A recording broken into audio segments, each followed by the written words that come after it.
What's up, everyone? It's the interview queen Alicia Toot here, and be sure to watch True Heel Heat.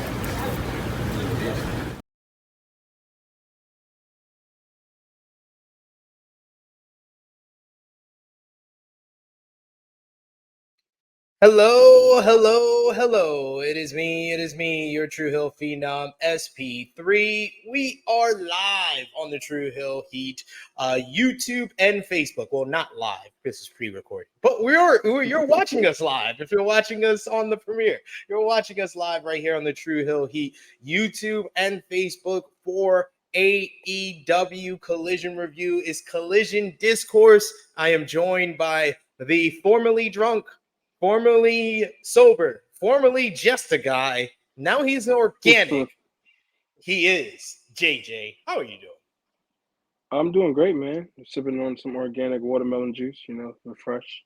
Trying to cleanse my body, cleanse my life, cleanse my spirit. It's a lovely Sunday, But yeah, we might be a different JJ every week. Next week it might be hungover guy. Might be I'm about to say abusive. Well, I don't know why it came to my head. Whoa! How did we get there? How did we get there, sir? Scratch that. No Ike Turner. But yeah, man, just feeling good. It's a lovely Sunday. Football's back. Yeah. Football is back. Let's go Giants. Great game. You're a Hopefully Giants it'll be a fan? I great thought game. you were an Eagles fan. Ew, what? The disrespect. The hell? Absolutely not. Big Blue all day. You don't forget where we come from, even though we live in fucking Philadelphia. Eagles. Well, how dare you? How dare you say it? That's what I assume. I assume you when you change your zip code, you change your team as well. Oh no, I'm not one of those people. Okay, fair enough. But yes, we're here to discuss the September 9th, 2023 edition of AEW Collision. And we were talking before we got started. We were really impressed with this episode, it seems, both of us, right? Yes, very much. The episode just flowed. It was really good. It showed the things that I've been complaining about is what completely everything just worked out well. They explained storylines, they built up to stories, they had great matches. Everything made sense. Not just next week we'll see a tag match and next week this person will fight this person. Things were making sense and I love it. He enjoyed himself. So that is why we're here to discuss AEW Collision. But you let us know in the chat if you're watching us on the premiere, if you're watching us on demand. Let us know in the comments down below what you thought about the September 9th, 2023 edition of AEW Collision. The show kicked off with, of course, our regular promo segments as we had Roderick Strong saying that he's continuing his march to max and he will break Darby's back tonight. We then hear from Darby Allin, who admits that his back is already destroyed from his all-out match with Luchasaurus and, of course, his coffin match with Swerve Strickland and Christian Cage, but he will leave his body in the ring tonight, no different than any other night. Any comments on these two promos, JJ? Whatever. A good way to hype up the tournament matches, which would obviously, spoiler alert, go on to deliver. So yeah, let's get the show rolling. So we're in a new regime for Collision. Yeah, how are you feeling about post-Punk Collision? This is the first one since he was fired. Definitely a breath of fresh air. Like I had just stated previously, it did not feel like a show or just matches thrown together. I felt like they're building up towards things in the future. We've had some returns, unfinished business, explaining things on what made sense and why it didn't make sense. It was much needed. And I feel like, and this is no shade on Punk, because I am a fan of, I enjoy Punk's work in the ring. Let's just leave it there. And I said in the ring. We're just going to leave it in the ring. He goes, specify, ladies and gentlemen. Yes. Specify in the ring, because anyway. I've always trusted, even going back to, I don't bring up WWE during the AEW promo. I mean, during the AEW show, but even back to Bryan's, mind for the business and how he wants to put things, like make things better than he left it. Punk was still, I felt like he didn't have that yet. I felt like he was still trying to put himself over in a sense, or not in a sense, and what he was doing with Collision. You could tell just by the first episode with Bryan. I won't say running things, but having a hand in things, what he's trying to do. And even the AEW superstars, they've said for a while now, like they come to him for everything. A lot of the wrestlers, a lot of the up and coming stars that are actually doing something in the company, they come to Bryan. Bryan is a helping hand, and he's showing them things and helping them become better in ring, helping them become a better character wise. Bryan has been that go to guy for a lot of our favorite AEW superstars the last 2 years he's been there. So it's kind of no surprise that we kind of got this kind of show with him kind of leading things now in a different direction, and he's proven why he's why he's a fucking goat in all aspects. He's proven why he is who he is. He is the motherfucking goat, indeed. Yeah. What was your reaction? Because I don't think you had a chance to kind of say you were on the CM Punk fired Romeo report, but what was kind of your overall reaction from the weekend after Punk was fired? I tell you what, the AEW smart for airing it after announcing it after we were leaving Starcast, and because that just it's crazy, man. Like I think I honestly, like, in retrospect, looking back on it, I feel like the AEW did the right decision in firing him that weekend, because I think if they left it unquestioned, I think it was more of a chance the crowd was going to hijack Collision and All Out last week. No, 100%. And also, you also got to. It was also smart on Tony's part as well too. Now having a week to think about it. If he didn't answer, if he didn't give the fans the answer now, remember he still had a media scrum to do. So if you would have left those questions unanswered, leading to a media scrum, which you want to get smothered, and even like with the Starcast situation, like the panels, the superstars, they're all gonna be asked that the whole weekend. Like, and then mind you, and to be honest, most of them probably don't even like Punk either. So imagine them have to deal with the damn nagging questions about, oh, what's going on with this, but like, so it was a smart thing to do. It was a smart thing to do. So I mean, also a brave thing to do. So kudos to Tony, like doing that, like that. It's just so crazy how things align. Like they're literally after that whole charade that happened in London, they had to go to Chicago. Like it's so crazy how things are aligned. Everything happens for a reason. Always feel that way. So this was the right thing to do. And again, they didn't hijack the show. They had a couple drunk fat fucks walking around screaming neck beards, screaming chains. Because that's the section I was in for both shows. You were in the fat drunk guy section. Literally the same kind of person was chanting for CM Punk.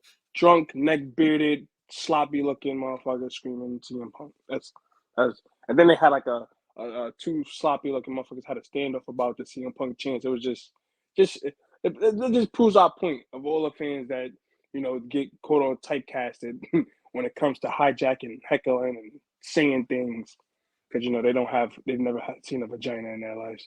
So yeah. But whatever. I take this as you don't like neck beards. That's not even that. It's the same kind of fans that insult and heckle and do all the weird shit on social media. They all look the same. They all look the same. So I'm just saying. That is fair. I did want to ask you before we get into the last night's show. What's your opinion on the conspiracy theory I've been hearing and I heard from Dutch Mantel that CM Punk wanted to get fired? Well, they said he was walking around that whole rest of the show that he was quitting. He's done with this place, blah blah blah, that whole night. So maybe that was a way for him to be like, "Yo, I'm done." Like, and you gotta think. Right, you got to think the type of guy that Punk is. He, in a sense, he's a crybaby, and if things don't go his way, he's gonna, I'm out of here. You saw what he did with WWE when they were trying to build up towards Mania with him and Authority. He didn't like it, and he's like, "I'm tired. I'm out." Even with this, like since he's been back, it's been problems every week. You've been seeing it in the dirt sheets every week. It's a problem, and even to a sense, You got to ask the question: is he the problem, or is people bringing problems to him? But again, you could tell that he's self-absorbed, and he probably does not want to. And even like we said, he's 44 years old. And he's still acting like a fucking child. Like sometimes there's certain things you just gotta let be, man. Your name holds weight. No matter, your name holds weight. Like you literally, and if you want to think about it, you basically got fired over fighting with Jungle Boy.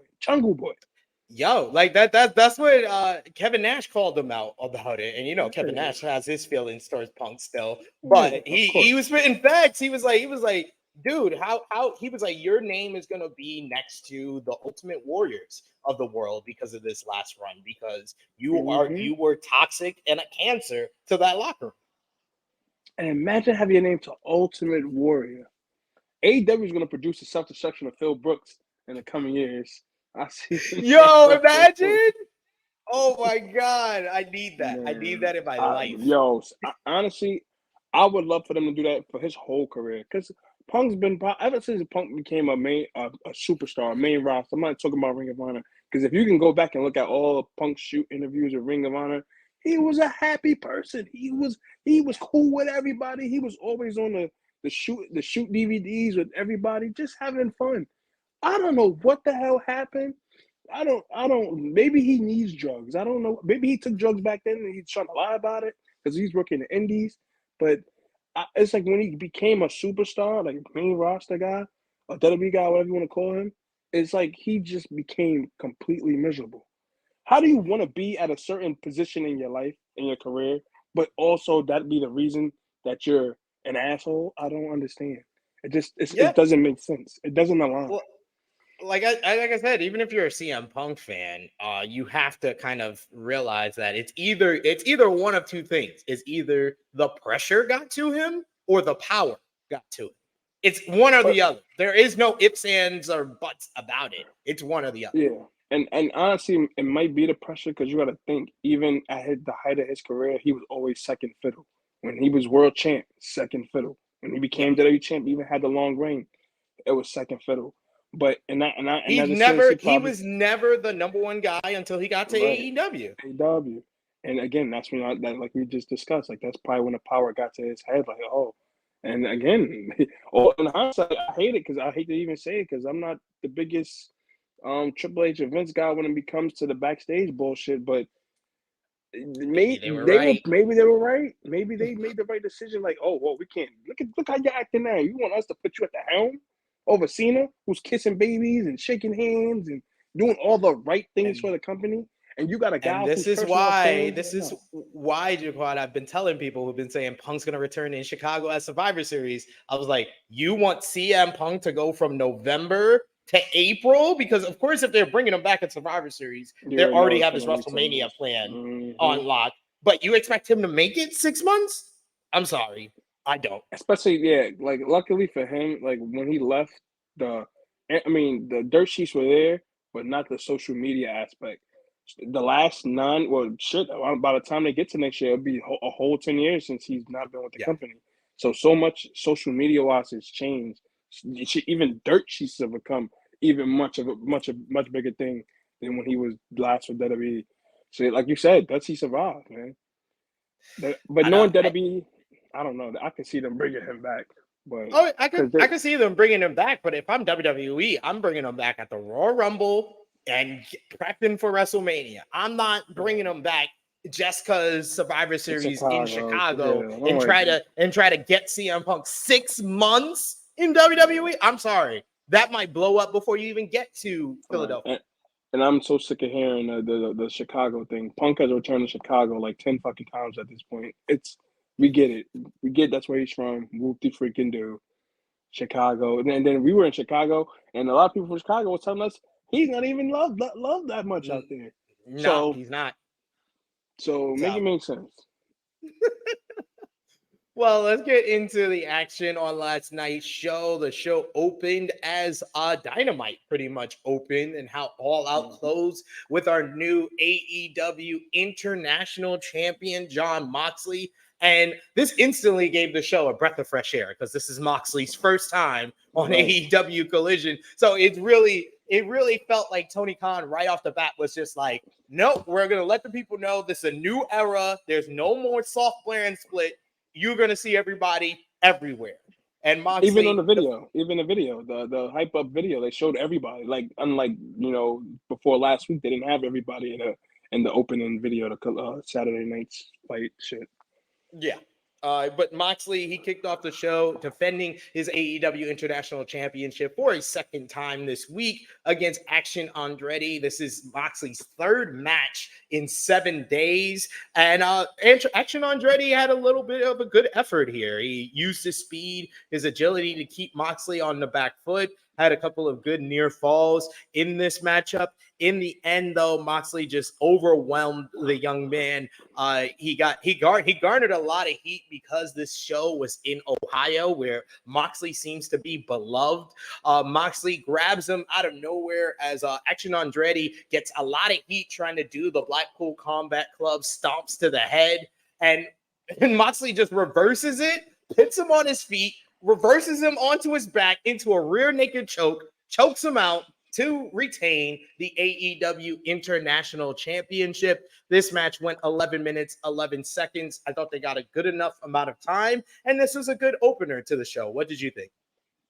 Yeah, definitely a good opener. My only problem, I don't even say it's a problem because I don't really care, but why do y'all keep having? I feel like they keep giving Andrade, whatever, showcase matches. Yeah, showcase matches to like show what he can do, and 9 times out of 10 they're giving him time to show it, do his thing.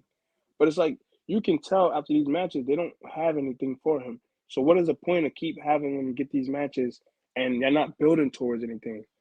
Like they keep the whole match they kept talking about the Jericho situation. Even this match, like he damn near went 15 minutes with John Moxley. But after this, there's gonna be nothing for him. So what is the point?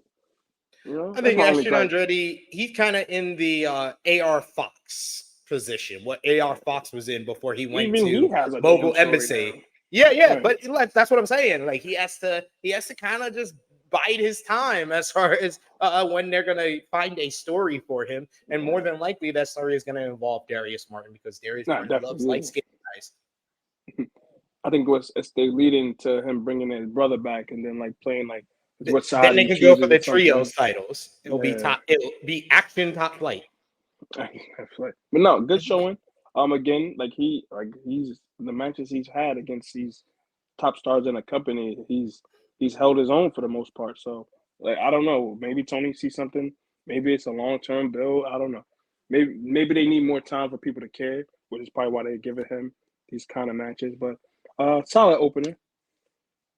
What do you think about what do you think about Moxley's run so far? They seem to have a actual kind of plan for him, it seems, because they're giving him, the 2 title matches on Dynamite, then here on Collision, and then they set up basically 2 more challengers for him, one for next week's Dynamite and then one for the future on this show. So what do you think so far about Moxley's reign? Yeah, I expect him to almost basically be what Cassidy was, a fighting champion, like proving every week to go in and out. Like you said, it looks like they're also going to be incorporating storylines with him. Because like you said, the big bill, well, you didn't say it, but you hinted at it, the big bill situation. So, excuse me. Which kind of, I'll talk about this when we get to that segment. That's kind of also teasing another challenger for him. Yeah, but, exactly. I think they did a good job on this episode where they kind of firmly established that Moxley is once again a tweener. He's not 100% a heel anymore. Yeah. Right. And with that, the second contender that we know, well, obviously, because they want revenge, save that till Seattle, please. I agree. That needs to be the pay-per-view. Yes, that needs to be. Or at the very least, Grand Slam. I'd be okay because I see that live. I'd be okay with seeing that live. That would be dope live, but still, the Grand Slam's already stacked. I think they've already got the cards laid out from tonight, from the ending of Collision. I think Grand Slam card, you can't. it's already match it packed into that 2 Well, they hours. got the 3 top matches for sure already. So And we the best character we saw very early on this show, one of the top 2 best characters in not just AEW, in all of wrestling, as we got another vignette from Roderick Strong as he talked about his friendship with Adam Cole. And he even said he's still here for Adam Cole. He talks about how he was Cole's mentor in Ring of Honor, and him and Cole became more than just friends. They became like brothers. They had each other's back. They rode up and down the road together. He says that Cole has let him down time and time again. And Cole knows what that does to Strong, how alone that makes him feel. So Roddy says he is going to win the tournament, do what Adam couldn't do, beat Max and become the AEW World Champion. But even when he does that, he won't be happy as long as he doesn't have his friend, because he just wants his friend back. Oh my God, I love these vignettes. I love these vignettes so much. What do you think? bro, let me tell you, I'm loving this Karen version of Roderick Strong right now. It's so crazy to think, because usually the pitiful heels, they don't really get over it. You just be like, oh, get off my TV. But Roderick Strong has made this pitiful heel character work so well. I didn't even, to be honest, I didn't even think he had it in him at this late in his career. So for him to be doing something like this right now is amazing. I personally would not mind if he got to get past Joe. I'm saying it like he just, because clearly MJF literally had 2 stories now with the last 2 people in this tournament. I feel like they saved the Joe match. I feel like that has a little more spike. No, I can't even say that, because even the Kingdom storyline is. I honestly want them to crazy. save the Joe matchup for Wrestle Dream. Yeah, I would love for that too. And then because it's only 2 weeks after Grand Slam. And I don't know what they even with the ROH tag titles, do they have them double face through the 2 matches again? Like have them face, because the Kingdom needs a shot. Like in this storyline, I just feel like I say you do at least one match. Wrestle Dream, you do Joe versus MJF for the world title, and you do Adam Cole versus Roderick Strong. I'll be down with that. I'll definitely be down with that, because you could tell, like, I don't know if that's going to be the main event, but you could just tell right now that Wrestle Dream, they're banking on that Bryan and Zack Sabre Jr. match, like the. So I feel like they're just shooting the shits right now. But yeah, I enjoyed this man doesn't know how to say the Bryan match, not just say wait till we talk about that. That's segment. What I'm saying. That's what I'm saying. We're shooting the shits. I saw the way you said it. It was like you said it and then realized like, oh, maybe I shouldn't say that right. Yeah, exactly. I was definitely I wasn't trying to blow my load pause, but we could definitely. I enjoy this. I've always been a fan of Roger. I've been a fan of Roger Strong since Ring of Honor. I love the Messiah, the Backbreaker, his entrance with Misery Signals, that fucking theme song. Oh my God, it was a fire. Anyway, that's my guy. I'm happy that he's having something to sink his teeth into, not just being any guy that since he signed the Ring of Honor. So good for Roddy. Keep being this pitiful heel that wants his friend. Like, that's a solid. So you need a friend like Roderick Strong. You need a friend like Roderick Strong, and you should run away from any friends like Adam Cole that doesn't care about you. Exactly. And then he already showed MJF he's not even solid. He let him get beat up by Samoa Joe. Adam Cole, we can't trust you, bro. You're not solid. You're not. I need those neck strong shirts. Listen. Even that, like, he comes out with a brace, takes the brace off, nothing's wrong, and then once the match is over, I need my brace again. Like, what are we doing? So great. It's so great. It is. Don't care about his neck though. Next we had trios action. This was originally scheduled to be an 8-man tag, but unfortunately Switchblade Jay White couldn't be here, so of course Cardblade is here to stand in his place as Bullet Club Gold's Juice Robinson and the Guns go up. No, that's actually the third match. Damn it. What was it? Next was actually, you missed it. Next was actually Statlander You see how well this is going, folks. Next was Bullet Chris Club Gold Statlander. got us very excited. We apologize. Exactly. I saw Bullet Club Gold next on the pictures, but that's not the next matchup. Next matchup was the TBS Championship up for grabs as Chris Statlander had an open challenge against one half of the Renegades, Robin Renegade. This was a pretty short matchup. I do like that they are kind of keeping these Chris Statlander title defenses at like anywhere between 4 to 5 minutes. And like I said earlier this week on AE Ramble, that 4-minute Emi Sakura match on Dynamite, chef's kiss. I absolutely love that. But this one, Chris Statlander doesn't use Saturday Night Fever to get the win. She instead gets the win with an O'Connor roll with the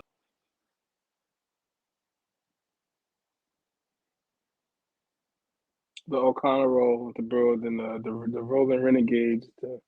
They attack. They attack Chris Statlander only for us to get a returning. Yes, somebody made a return. Jade Cargill.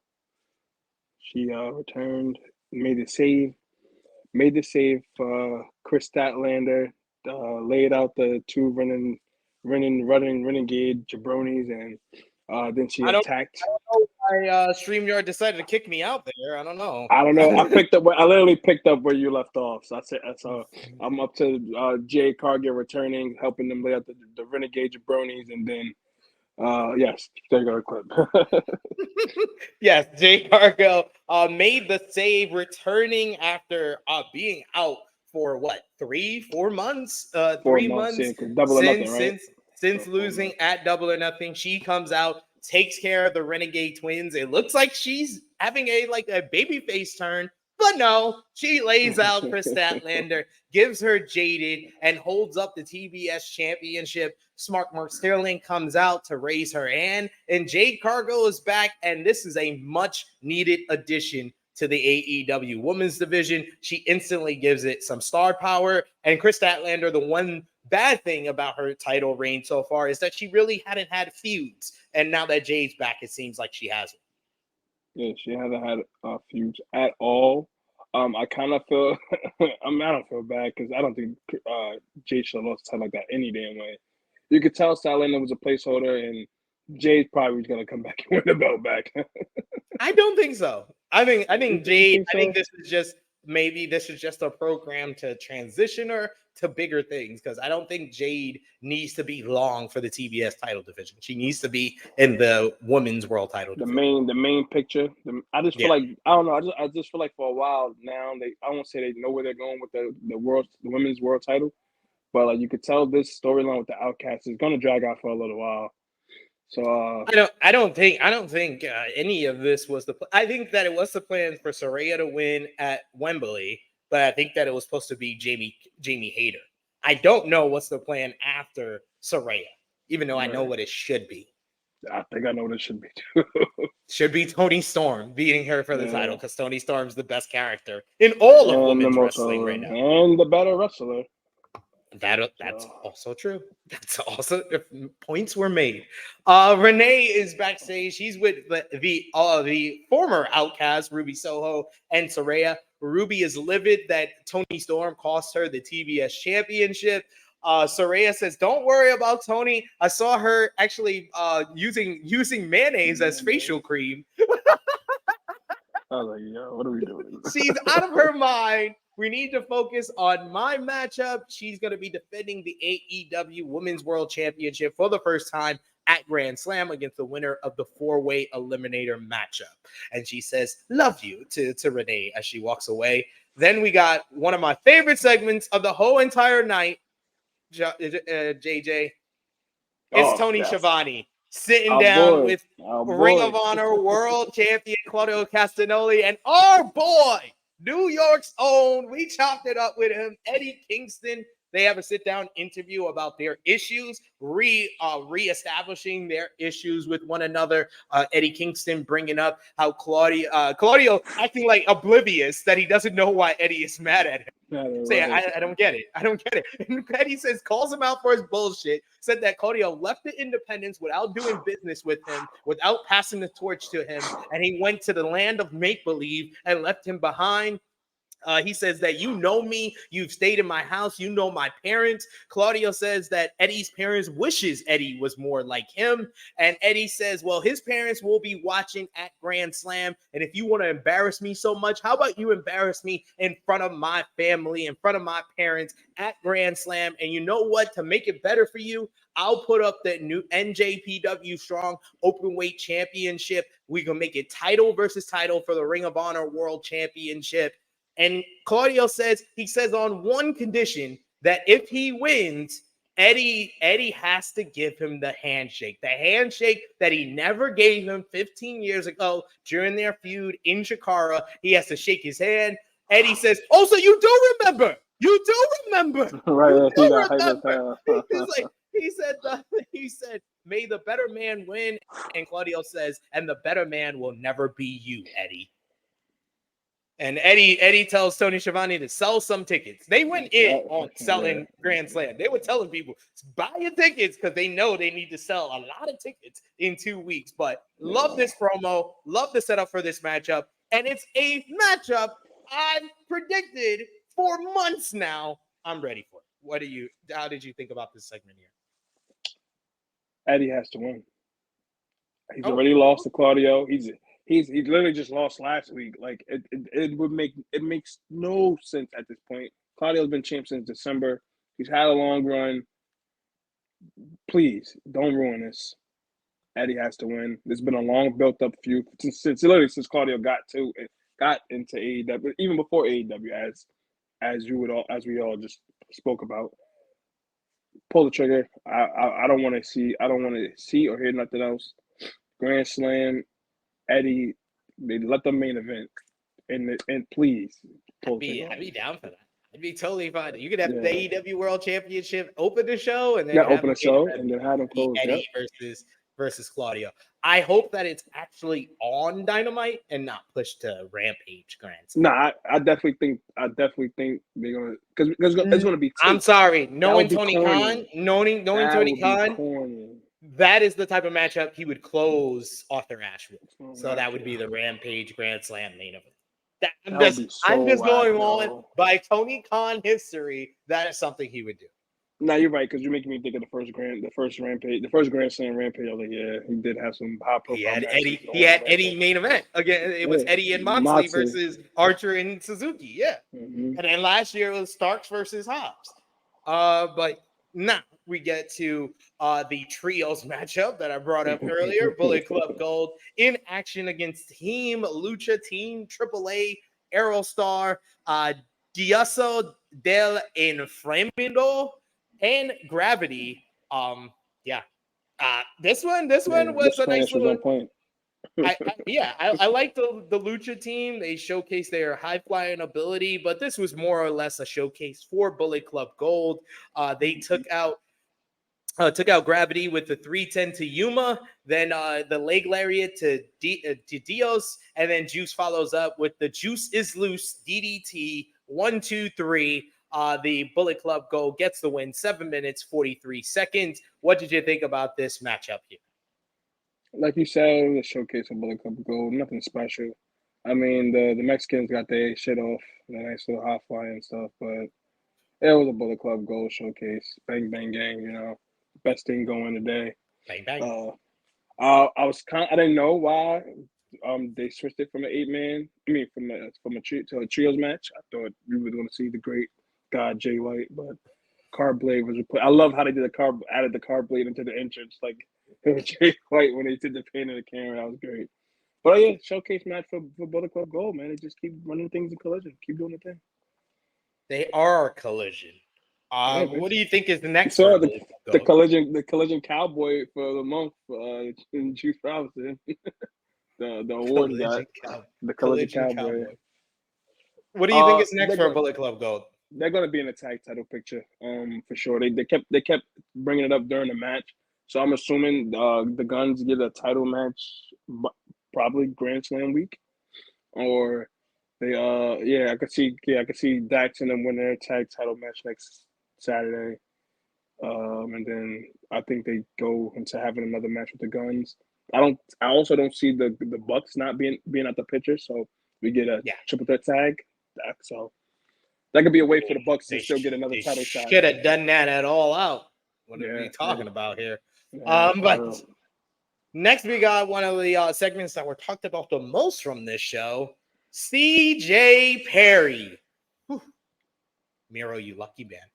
CJ Perry talked about Miro and says he lost himself when he lost the gold, when he lost the TNT championship 2 years ago. Perry will help him regain his former glory. She says that she's had to sit on the sidelines for 2 years, wondering if she had what it takes. She says, don't leave. She says, don't leave till you find out. She wants to marry Miro again. She says that it might be time for the coolest manager of all time to return to her place.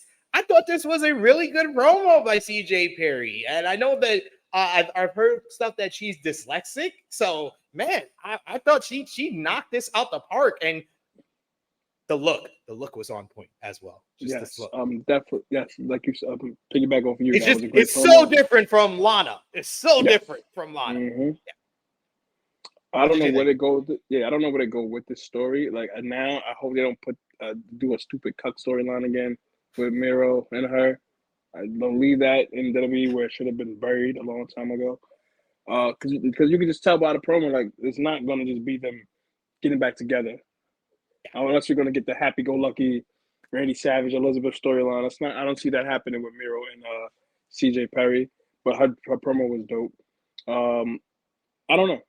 I don't know if it's over with Hobbs. Do they continue that, or she plays in trying to get in under Miro's skin with the Hobbs thing, or a man showing her that they care about her, and Miro finally gets some comments. I don't know. I really don't know what's gonna go with this. So I don't think the issue is over with Hobbs. We did get a promo from Hobbs later in the night that talks about how he listens to the Book of Hobbs, and it seems to kind of tease that he's still going to have this issue with Miro. Do you think that we get a Miro and Hobbs tag team? No. Only reason I don't want that because we kind of had that situation now with MJF and Cole. So I wouldn't want them to literally do the same thing they're doing with MJF and Cole and have it with Hobbs and Miro. So it wouldn't make sense. Oh, I didn't even know you were going. I was just talking. No, but what I said was I wouldn't want them to do the Hobbs and Miro tag team only because we got that situation now with MJF and Cole. So them having that kind of almost the same thing, building a tag team off a rivalry. A female is the glue instead of their hatred for Tony Schiavone. That's the difference. Yeah, I guess. I mean, listen, CJ Perry could bring me together. I'm sorry. I would say that AEW might be the greatest promotion as far as can they coexist tag teams. I think they've done an excellent job. Whether it's Kenny Omega and Hangman Adam Page, whether it's Swerve in Our Glory, Better Than You, baby, I'm okay with AEW doing the rivals become partners because their success rate is very high. No, I do too, but don't do it at the same time. Like that, it will be interacting with, like, you notice MJF Cole stuff is not ending for a while. Like it's still more stuff. Obviously, there's more story that has to be told with that. So if they was to do that, I mean, obviously probably by the time that story's over, the Miro Hobbs shit might be done for. Or like I said, she could play into just being Hobbs' manager because of the Miro situation. So we'll see. We shall see. Next, we had a vignette, one of two vignettes that were about that. It seemingly was kind of like they were telling us that ROH acts are getting called up because we got this one, which was basically like a callback to the old Join the Dark Order vignettes where they showed, merchandise for the Acclaim, Orange Cassidy, and said, you don't want to be supporting the bad guys, right? Support the good guys like us. And it just seemed like they were very disingenuous. This led to a vignette with the Acclaimed, where they talked about defending the AEW World Trios Championships at Grand Slam in New York City. And then later in the night, we got a vignette from the Righteous, who seem to be getting called up and be coming to Collision. So it seems like when you have the Kingdom with Roderick Strong, you got Dark Order getting vignettes now on Collision, and now you got Righteous. That's their second vignette on Collision. It seems like a bunch of the acts that were doing very well on Ring of Honor and were really like the lifeblood during the early Honor Club days are getting called up to Collision. It just made me think. It's actually a good thing you booked that down, because now it will make sense for Dark Order, being from New York as well, for them to get that trios match against Queen. So it is true. Silver and Reynolds are from Long Island, so that makes a lot of sense. That's true. Next we had Rey Fenix. He went one-on-one with Angelico. This one was a nice little showcase. It went 5 minutes, 50 seconds. Great to see both guys back on my TV. I wish it could have been more, because I think if they could have got more, it would have been even a better matchup. But Rey Fenix gets the win. He hits a rolling, jumping DDT, knee to the head, and the sit-out Emerald Fusion to get the win over Angelico. A battle of Lucha Underground graduates here. Phoenix gets the win, and we had a vignette before the matchup where Phoenix says that he's coming after Jon Moxley and the AEW International Championship after he took him out. What do you think about Phoenix getting the win and positioning himself for a shot at the international title? I did not know Angelico was still with the company. I thought he got fired. So welcome back, I guess. If done right, I have faith in this Phoenix Moxley feud, which is why I feel like this should be held off until Seattle. Good to see him back. I mean, obviously we know why he was gone, but we're gonna turn some negatives into positives, and now we can have a good old nice feud against Moxley for the title. There you go. Seems about right, but yeah, I think that's a good program for Moxley's first feud as champion. Next, we go backstage to Tony Schiavone with the AEW World Tag Team Champions FTR, Dax Harwood, Cash Wheeler. Basically, the FTR ignore the fact that they lost to Bullet Club Gold at All Out. They talk about all their title defenses so far, whether it's Team TNA, whether it's the Young Bucks, whether it's Bullet Club Gold in the 58-minute classic. But they want to prove themselves and want to give an opportunity to the younger team. So they make an open challenge to any of the young teams to get a shot at the AEW World Tag Team titles. And it's accepted by Iron Savages, who will face them for the titles next week on Collision.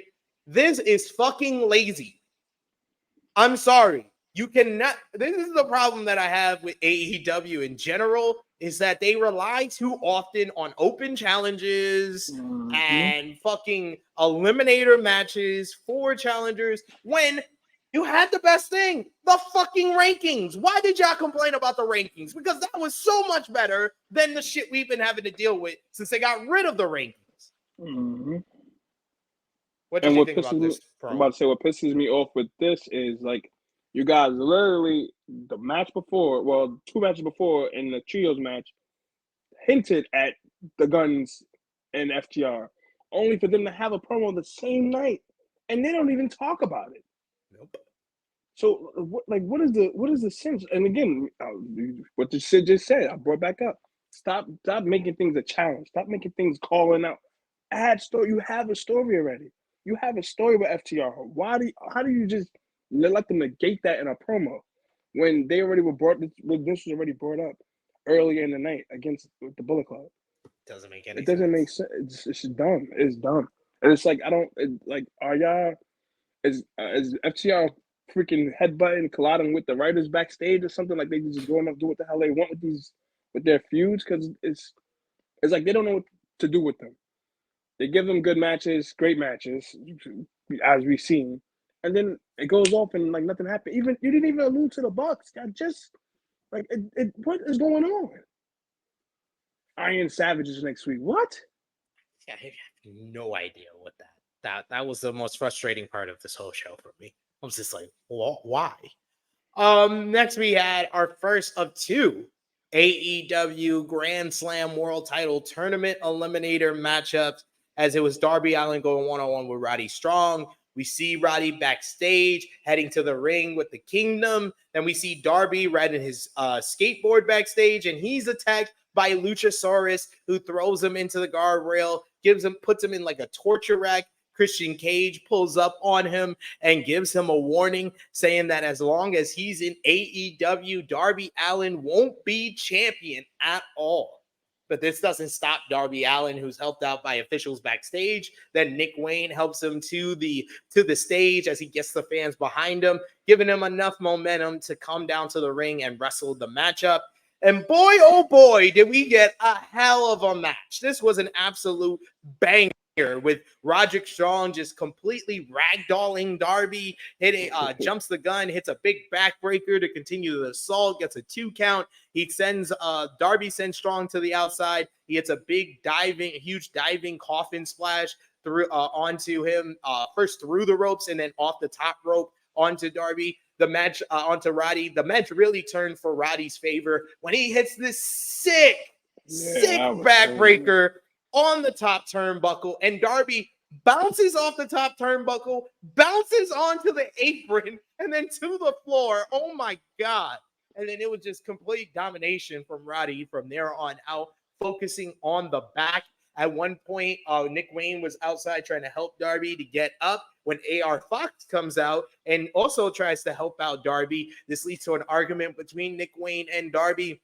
The Kingdom try to get involved. This leads to Nick Wayne taking them out. When AR Fox tries for a moonsault off the ring post, he accidentally hits Nick Wayne, which distracts Darby Allin as he's going up for the coffin drop. He hits the knees of Roddy on the coffin drop, and Roddy immediately picks him up, hits end of our day for the 1, 2, 3. Roderick Strong has advanced to the Grand Slam World Title Eliminator Tournament Finals. An absolute banger. This one goes just less than 15 minutes. I absolutely love this matchup. And spoiler alert, it's my match of the night. This was great. Yeah, I'm gonna say spoiler alert too.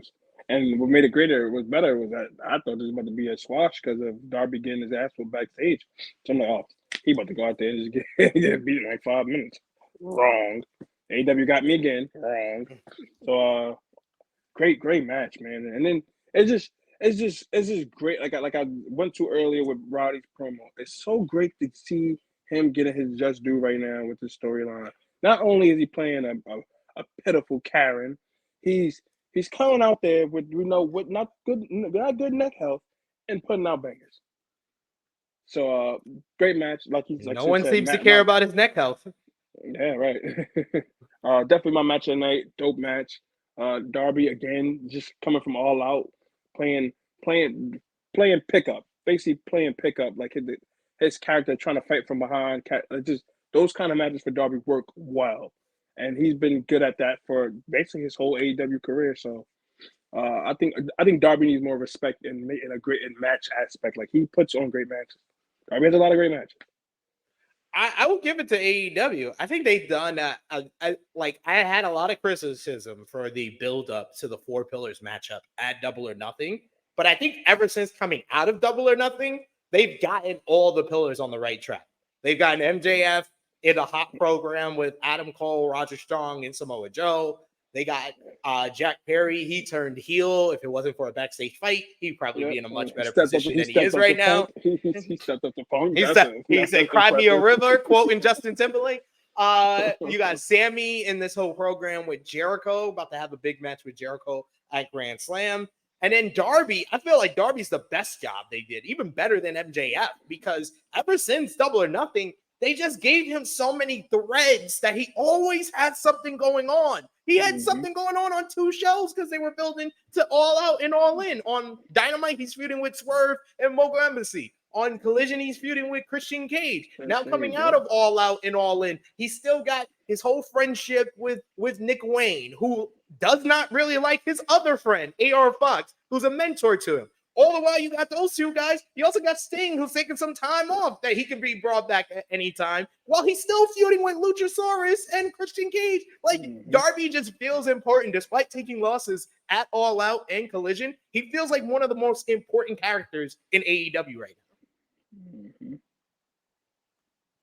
now. Next, we went to backstage.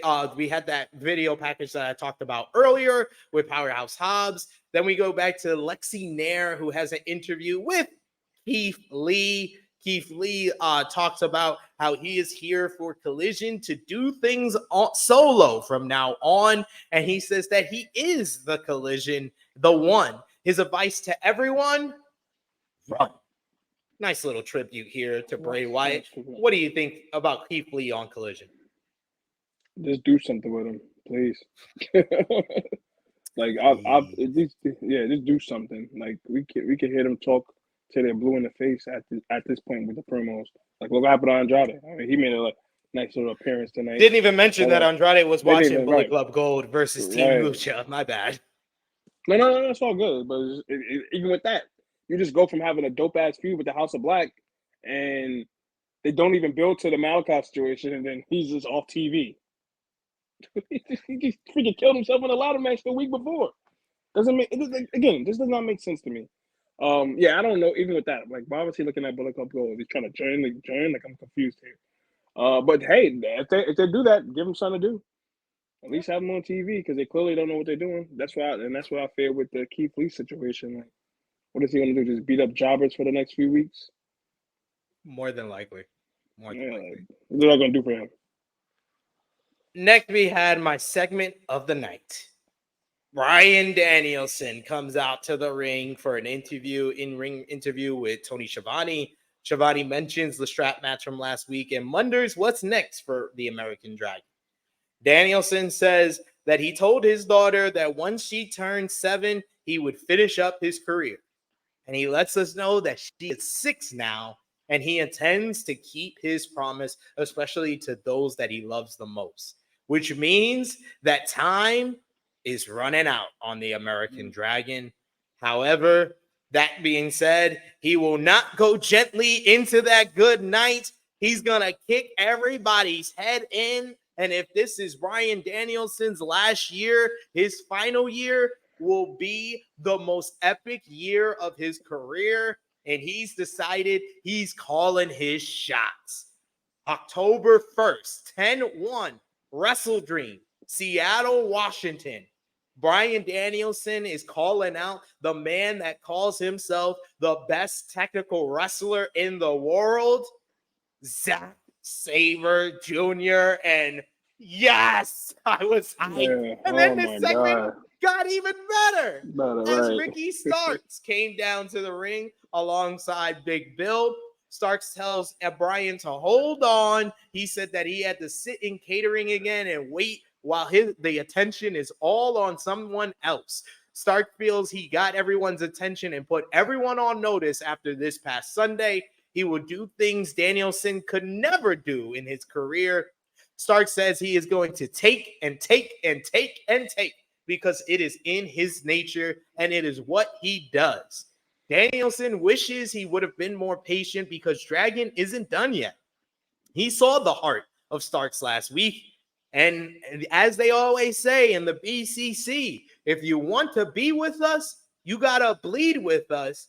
He has a shirt in his hand, and it looks like he's about to give it to Starks when Big Bill blasts Bryan Danielson. Starks feigns like he's going to try to pull Big Bill off and help Danielson, but he gets on him and starts beating him down as well. This leads to Jon Moxley coming out to try to make the save. Big Bill cuts him off with a big boot. While that is going down, Starks is choking Bryan Danielson with the same shirt he was about to hand him. All the while, Big Bill is beating down on Jon Moxley, laying out the international champion so that Ricky Starks and Big Bill stands tall. This sets up Big Bill getting a shot at the AEW International Championship on this Wednesday's AEW Dynamite. And as well, it was made official later in the night. The main event right now for AEW Wrestle Dream on October 1st will be Bryan Danielson going one-on-one with Zack Sabre Jr. Man, oh man, I cannot wait for this one. What did you think about the promo segment and Ricky Starks and Big Bill beating down the BCC? Over a year in the making. We supposed to get it at the first Forbidden Door. But again, better late than never, man. Oh my God, I cannot wait. I cannot wait for that match. And it's gonna be this Brian's hometown, so you know he's gonna go crazy. Yeah. And that, like you said, that wasn't even the ending of that promo. That could have been that right there, and I would have been happy. But I would have been happy. I would have been happy right. with the setup, but no, we had to get more. Yeah, It seems like they're setting up all the programs for the Seattle people first for Wrestle Dream, because you got Bryan and Zack Sabre Jr. It seems like we set up on Dynamite Hangman versus Swerve for Wrestle Dream, and it seems like we're setting up maybe like Darby and Nick Wayne versus Christian and Luchasaurus. Yeah, I could see that too, and that would actually make the most sense anyway.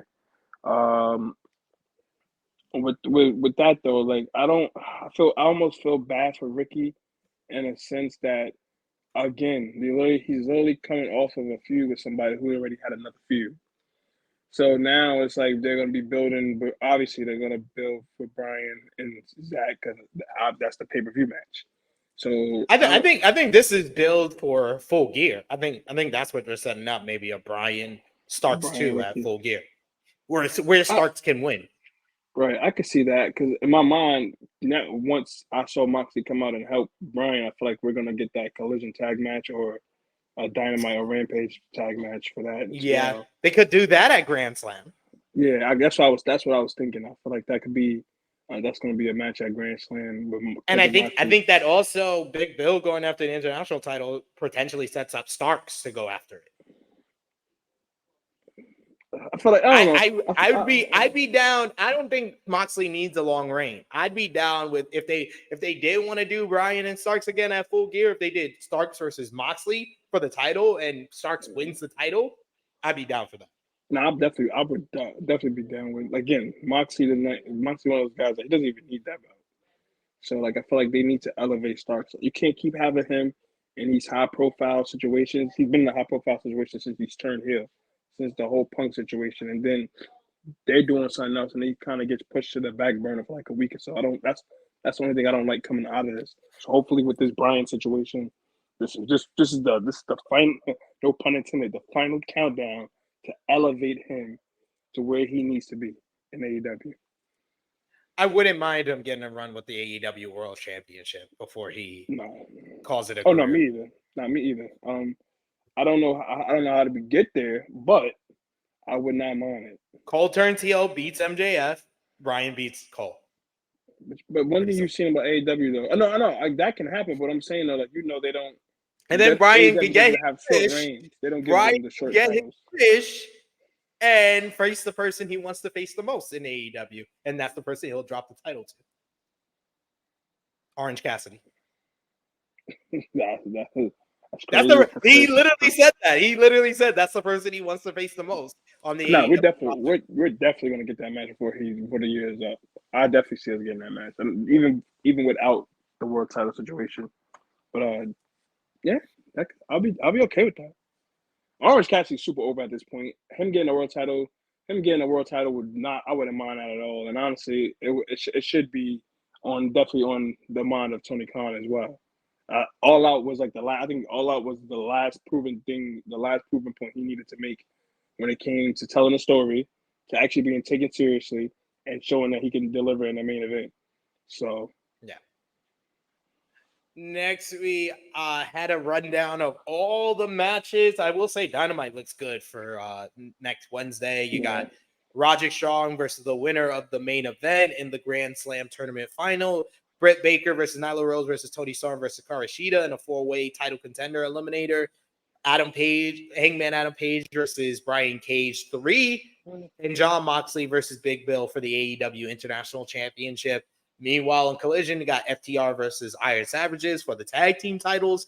And, of course, Bryan Danielson versus Zack Sabre Jr. on October 1st at Wrestle Dream. So They seem to have all their eggs in a row going into Grand Slam and Wrestle Dream, and that led us to the Grand Slam tournament semifinal in the main event as Samoa Joe went one-on-one with Penta El Zero Miedo, and the match story was so fucking simple, but so fucking great, JJ, because the whole match was built around Samoa Joe moving out of dives. That's all the match was, ladies and gentlemen. Go back. Joe moved out of dives or dive attempts at least twice, and Penta was ready for it every single time. Penta went to the apron and would kick him. He was ready for it every single time until he set up a table on the outside. And he finally hits a big dive on Samoa Joe. He's beating him up on the outside. He goes to the inside, wants to put him through the table. And then Samoa Joe finally walks away, and Penta crashes and burns through the table at ringside. Joe gets him into the ring. 1, 2, he gets a shoulder up. We get a made in Japan attempt by Penta, but Joe is able to reverse that into the Kikina clutch. 15 minutes. Joe gets the win. He advances to the Grand Slam tournament finals this Wednesday against Roderick Strong. Can Roderick Strong neck be strong and him get his revenge on Samoa Joe? Or will Samoa Joe once again demolish Roddy Strong on his way to MJF at Grand Slam? What did you think about this main event? Yo. I enjoyed the hell out of this main event, and the simple story and the brawling between the two guys was a lot of fun. That was definitely a nice brawl.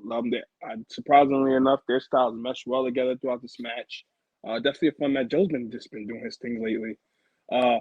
It's so crazy you said that because it just made me think, oh shit, Joe was the one that hurt Roddy, which all is going to lead to probably Cole helping him win this match. Oh, they have sold this whole thing together so well because the Joe push calls back to NXT Takeover of Brooklyn 2016. Then also you had the segment on Dynamite where Joe is beating down MJF and about to give him the Muscle Buster, and Adam Cole comes out to make the save. He did not come out in time to make the save for Roddy, but he did for MJF. They are killing it on the story threads. Yes, that was very smart, and a nice main event. This is just a very good show, all across the board. Man, I can't wait for this Joe and Roddy match on Wednesday now. Jesus. Like I said it on Ramble that Dynamite felt very focused, where it was about the Grand Slam tournament. They had really like three main stories. They had the Grand Slam tournament, MJF and Samoa Joe, and the ongoing feud of Darby Allin versus Christian Cage and Luchasaurus. And that's basically how they built the show, and it was a cohesive thread. This one was more about the Grand Slam tournament and building to the future and the Bryan Danielson segment. Those are the three things that were the focus of Collision, and it was one of the more cohesive episodes of Collision in the last couple of weeks. Yes, 100%. And it was story to this episode. It was just matches together. So exactly. Well, let's put our thumb in the middle for the September 9th, 2023 edition of AEW Collision. Thumbs up, thumbs down, thumbs in the middle in 3, 2, 1. Easy thumbs up across the board. Out of 10, what did you give the show, JJ? I guess 8. I am going to give it an 8 out of 10 as well. Match of the night, I'm going with Roddy versus Darby. Roddy versus Darby as well. Joe and Pence are close second, but definitely Roddy and Darby because they surprised the shit out of me. MVP for the show, I'm going to go with Ricky Starks. He instantly got his heat back, so I'm going to go with him. Yes, he did. Coming off an amazing performance on Sunday to get his heat back, and Bryan basically almost had people lost for a second because he just announced that he went to face Zack Sabre Jr. So, yes. LVP for the show, I am going to go with the Team Lucha because I expected more. Yeah, it's a bunch of Jabroni's anyway, so. Come on, don't disrespect Gravity like that. Yeah, Gravity forgot. Anyway, let me think. Give me a second to think.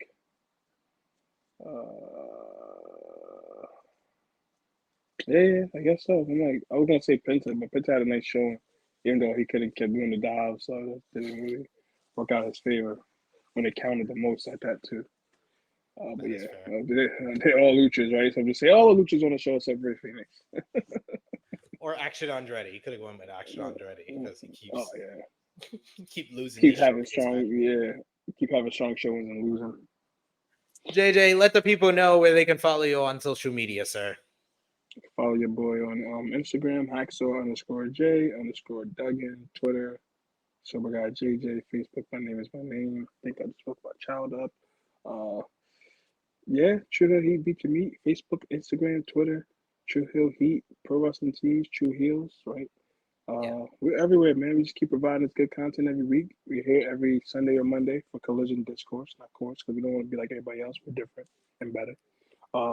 Radio Row Superstars Mondays, Wednesdays Elite Heat. I might show up for Elite Heat on Wednesday, depending on how my schedule is, because you know I'm a hardworking brother. Yeah, we're here every day. Follow me on the X Machine at True Hill SP3, Facebook, X, Instagram, TikTok at True Hill Heat, patreon.com/True Hill Heat. Our prediction championship is up right there, and probably Raw Report will be up sometime. I don't know. Last one for you guys over on Patreon, because this week the Raw Report comes to the main channel. It will be myself and Romeo reviewing this week's Monday Night Raw. So join us live for that on Tuesday. No Rated Raw Superstars on Monday night.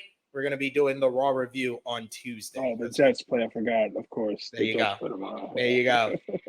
But check out all the great content we got on the channel right now, like last week's AEW All Out review with myself, True Jaw Josh, and Lyric Wrestling. She was awesome. Check out this week's AE Ramble, Don't Call Me a Kid, number 110, with me and Jimmy Rackaram reviewing this week's AEW Dynamite. And get a full wrap-up of the week in wrestling with True Hill Heat's Flash Hit podcast. It was me and Miss Chrissy Love breaking everything down, from CM Punk fired from AEW, his potential return to WWE. We talked about the Judgment Day taking over, Gunther making history, Bryan Danielson return, and much, much more. So check it out right now. JJ's gone. I'm going to go now. It is me, your True Hill Phenom SP3. This has been Collision Discourse number 11 for the AEW Collision episode, September 9th, 2022.